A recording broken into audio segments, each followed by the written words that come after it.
So last week, I started some seedlings over there, which you guys can't see. But today, well, I had a week to really think about it. So I'm just going to go ahead and try to build the hoop house or the hoop tunnels, or the low tunnels. I don't know what the correct term is.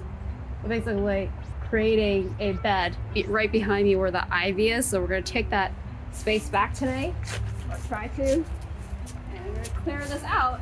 And hopefully I can put a hoop house here before it gets dark. Wish us luck. So to start, it's kind of slow, but then you get your rhythm down.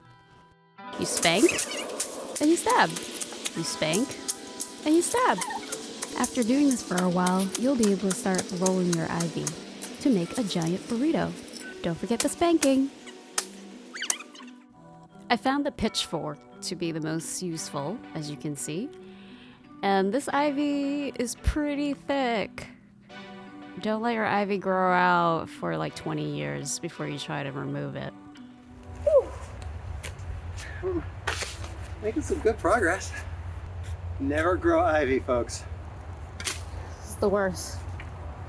All jokes aside, this was actually a great workout.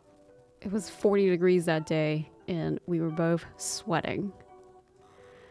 The burrito got extremely heavy as we progress, and Christine gets bored and decides to switch gears.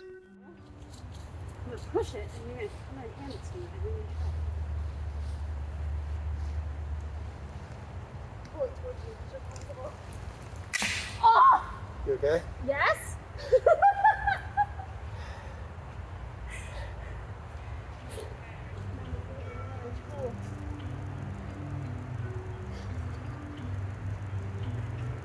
IV 1, fork 0. We killed the other fork. Now we got baby fork. Switching to the little fork definitely allowed me to work on my core.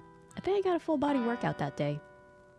After trying several minutes to remove this burrito, we realized it is way too heavy. So next time, maybe make some enchiladas and tacos instead? Anyway, I hope you guys enjoyed this video, and I will see you next week. Thanks for watching.